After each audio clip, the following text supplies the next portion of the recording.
Bismillahirrahmanirrahim. Assalamualaikum warahmatullahi wabarakatuh. Apa kabar anak-anak semuanya? Insya Allah hari ini hari kelima kita memasuki bulan Ramadan. Kita ada dalam keadaan sehat walafiat, bisa melaksanakan ibadah di bulan Ramadan walaupun tetap di rumah saja. Insya Allah ya anak-anak. Untuk memulai kegiatan dan belajar kita hari ini, mari kita sama-sama mengucapkan basmalah. Bismillahirrahmanirrahim. Pada kesempatan kali ini kita akan belajar tema 8 untuk kelas 3, subtema 3, PB2 dan PB3. Tapi anak-anak boleh mengerjakannya 1 PB saja per harinya. Siap anak-anak ya, kita belajar. Ya, di halaman yang 121 kita akan diajak oleh Lani membaca tentang mengenal budaya Indonesia. Kita tahu budaya Indonesia sangat bermacam-macam, seperti yang sudah dituliskan ya di dalam semboyan Pancasila. Di bawah kaki burung Garuda ada pita yang bertuliskan Bhinneka Tunggal Ika, yang artinya walaupun berbeda tetap satu ya. Nah, setelah anak-anak memahami dan membacanya, maka kita juga bisa melihat dan membaca contoh-contoh perilaku Pancasila yang sesuai dengan Bhinneka Tunggal Ika. Nah, perhatikan contoh yang ada ya. Udin beragama Islam, Edo beragama Kristen Protestan. Udin dan Edo tetap rukun berteman. Udin dan Edo menerima dan menghormati perbedaan. Kemudian contoh yang kedua tentang Siti dan Dayu ya. Siti berasal dari Minang, Dayu berasal dari Bali. Siti dan Dayu tetap rukun berteman. Siti dan Dayu menerima dan menghormati perbedaan. Kemudian contoh yang ketiga tentang Beni dan Nani. Walaupun ketika mereka berdiskusi mempunyai pendapat yang berbeda, Beni dan Nani tetap rukun berteman. Beni dan Nani menerima dan menghormati perbedaan ya.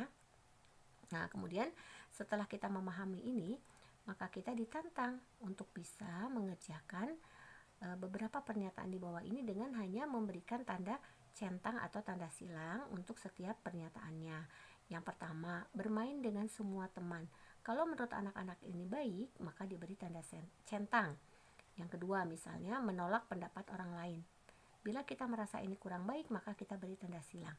Silakan anak-anak kerjakan seterusnya sampai selesai tugas yang ada di halaman 123. Kemudian kita akan perhatikan di halaman berikutnya, di halaman 124 kita lihat ada 3 tanda baru yang kita lihat. Rambu-rambu lalu lintas yang biasa ditemukan oleh Siti dan keluarga ketika pulang ke Minang. Mereka melewati pegunungan, ada tanda-tanda yang mereka temukan. Misalnya ini ya, tanda ini adalah tanda jalan berkelok-kelok. Demikian juga ini, tanda jalan berkelok-kelok. Sedangkan ini adalah tanda daerah longsor, jadi kita juga harus hati-hati. Kemudian kita menjawab tantangan yang ada di sini. Kita sambungkan ya gambar dengan kalimat yang sesuai ya. Misalnya ini daerah longsor, maka kita cari gambarnya yang mana ya. Dilarang parkir, kita cari tulisannya yang mana, kita tarik garis lurus. Seperti itu saja kita kerjakan sampai selesai.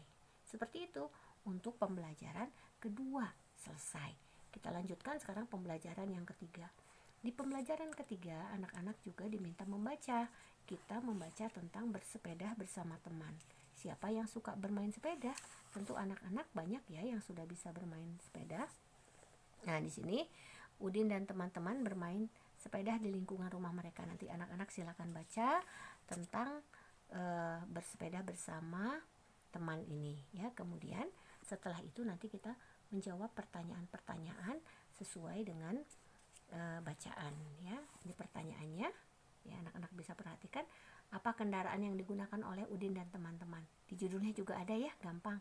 Kemudian mengapa teman Udin ada yang tidak mau ikut bermain? Coba nanti anak-anak temukan mengapa ada teman Udin yang tidak mau ikut bermain. Jawabannya anak-anak harus cari dalam bacaan ya. Usahakan ada yang di bacaan. Kemudian yang ketiga, apa saja warna yang ada pada lampu lalu lintas? Untuk ini anak-anak pasti sudah tahu ya. Yang keempat, tulis arti setiap warna yang ada pada lampu lalu lintas. Nah, kalau warna yang pertama yang paling atas warnanya apa? Itu artinya apa? Kemudian yang kedua warnanya apa, artinya apa, dan yang ketiga apa, kemudian artinya apa.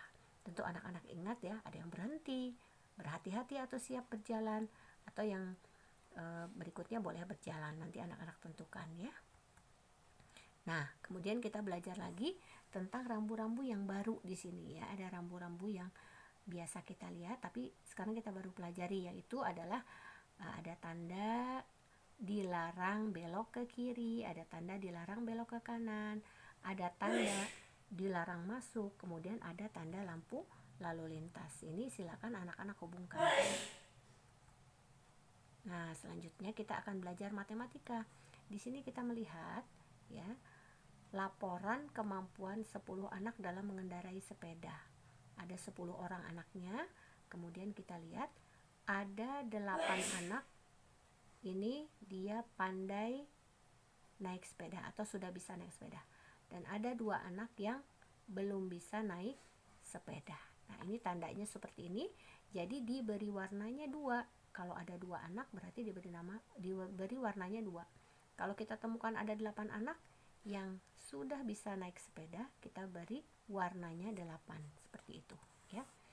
Nah, di sini kita lihat pertanyaannya, berapa anak yang bisa mengendarai sepeda? Kita lihat tadi diagramnya, kita lihat tabelnya yang tadi kita isi di sini. Tadi kita tahu sudah di sana ada 8. Anak yang belum dapat ada 2. Jadi berapa beda anak yang dapat mengendarai sepeda dan yang belum dapat mengendarai sepeda? Kalau dikatakan beda atau ditanyakan beda, maka ini adalah bentuknya pengurangan ya anak-anak ya. Jadi yang banyak dikurangan yang sedikit, itu artinya beda. 8 dikurang 2, 8 dikurang 2 berapa? Pasti anak-anak sudah tahu, silakan isi di sini ya. Nah, ini adalah pertanyaan ya. Kalau ini kan kita hadir ya. Nanti kita lihat yang sepeda berapa, motor ada berapa ketika kita di sekolah. Tapi karena kita tidak di sekolah, maka bu guru yang tentukan ya. Sepedanya 6, motornya 5, mobilnya 3 ya. Ingat ya? Masih ingat ya? Diulang ya. Sepedanya 6, motor 5, mobil 3. Kemudian ini ya. Ini 6, ini 5, ini 3 ya. Kemudian kalian beri warna sepedanya 6, sampai sini kita beri warna, motornya 5 dan mobilnya 3 ya.